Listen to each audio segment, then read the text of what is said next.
Emiru is pressing charges after the TwitchCon attack. And I still think Twitch is hiding something, guys. This is bad. Like, really bad. Emiru has officially confirmed, like I said, that she's pressing charges against the man who assaulted her during her TwitchCon 2025 meet and greet in San Diego. And now the internet's asking one simple question here, guys. Why is Twitch acting like they have no idea who this guy is? Because if everything she said is true, Twitch might be in serious trouble here, guys. So let's back up a second. I'm sure you've seen it all over the internet. There's been a lot of news, a lot of stuff coming up daily, almost on the hour in regards to this whole situation. During her latest stream, Emiru broke down the situation herself, and she said she could have been stabbed. And that's one of the things that I was speculating on when I was on Flashcast the other day and we were watching it, when the guy ran up to her and literally like pressed himself against her. If he had something, an object, a knife, something sharp, he could have easily stabbed her. He could have easily did physical harm to her. And there was nobody there protecting, even checking. I don't know. Apparently their lack of security is very alarming in my opinion. But she said she could have been stabbed. She didn't say I felt unsafe. She didn't say something weird happened. She didn't say anything of that long. It was literally, I could have been stabbed. She said she could have literally been stabbed. And you know what's crazy? There's people online making jokes about this, saying things like, well, she didn't actually get stabbed, so what's the big deal? Are you kidding me? Nothing went wrong, so what's the big deal? Do you not understand what precaution is, what safety protocol is, especially when it's somebody that's a popular content creator where there's all sorts of people coming to these public events that need to be properly checked, their clothes, their pockets, their bags, everything. This reminds me a lot of a few years back when somebody went to a convention to go see Jason David Frank, the Green Ranger, and they were going with full intent to attack him. That's where we're at now, guys. We're at the point where a content creator can almost get attacked in public at a Twitch run event, and people's first reaction is to downplay it. That's it's the internet for you right now. That's how naive a lot of people on the internet are. And I think that's ridiculous. I think people need to understand what personal boundaries are. I think people need to step away from the whole simp culture that you're seeing on Twitch. This happened 100% because of the parasocial simp culture that Twitch promotes. Now, Emiru, to continue on about this whole thing, says she's pressing criminal charges against this guy. She's filed a police report, so good on her. But there's one big problem. She's basing all this off of what Twitch told her. Remember, when this whole thing went down, Twitch apparently told her that the guy had been banned for 30 days, right? Told their team that they were working on banning the guy for 30 days. 30 days for assault.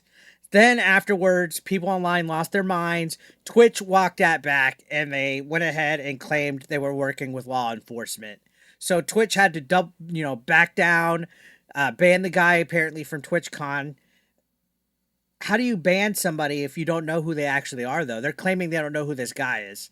This is a guy that streams on their platform. This is a guy that's another streamer. So initially they said they banned him off Twitch for 30 days. Then they saw that that was a bad look, and they went ahead and banned him indefinitely from TwitchCon. Then they were claiming they had no idea who he is. If you have no idea who he is, how could you ban him? Could somebody answer that? Either Twitch is lying about banning the dude, or they're protecting somebody, and neither answer looks good. And this is coming off the heels of all the stuff that's going on with their CEO Dan Clancy being seen on video with a young girl. Or a younger girl. I'm not implying that they were a minor, but they were at least young enough to be his kid or grandkid. And that's kind of creepy behavior for a CEO. It's almost like they have no standards as far as any kind of like professionalism, whether it's streamer safety or just the way that their executives look. But back to the Emiru thing. When you think about how There's no consistency in their end of the whole entire story. They say they're going to ban a guy, then they claim that they don't know who it is. This is where I start to lose it, because this isn't just a one-off convention incident at TwitchCon.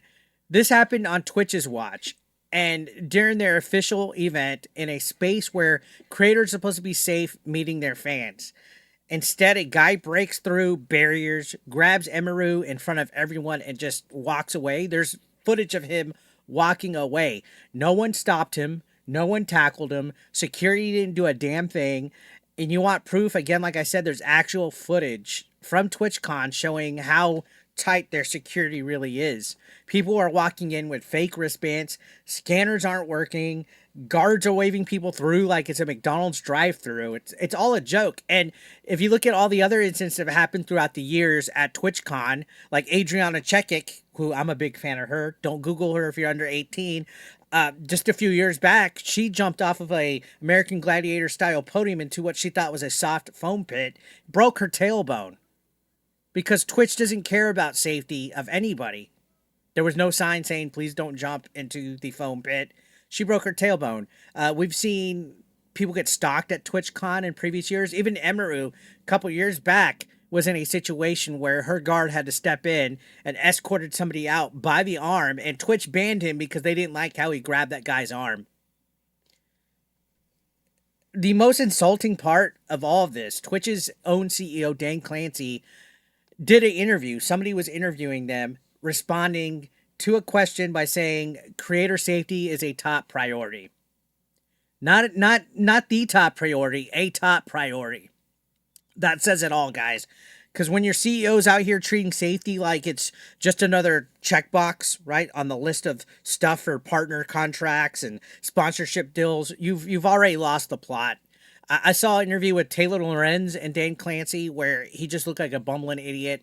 I saw another interview where somebody pressed him on a stage. I guess it was at AMA, and this guy definitely needs to be fired, in my opinion.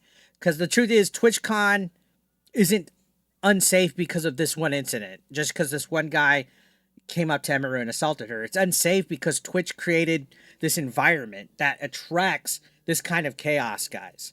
They've built a culture of drama, ego, unchecked behavior, both on Twitch's website and at their own events. It's not safe for people to go to this. It's not safe. It was just a situation waiting to happen, to explode. And when you refuse to hold big streamers accountable like Hassan, right? Look how often they just get away with letting him get by. When you ignore harassment, like this situation with Emiru, when you let toxicity fester because it brings in views, you end up with a perfect storm like TwitchCon 2025. Creators who don't feel safe, right? Fans who think they can cross any line, and a company that's one incident away from disaster. That's the perfect way to describe TwitchCon at this point.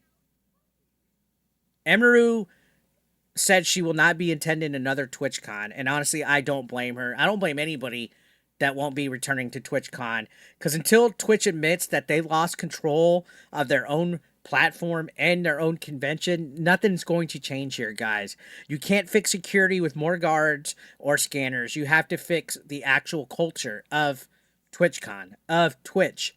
And right now, Twitch's culture is rotten from the top down. I think they just need a clean house. I can't believe Amazon allows this.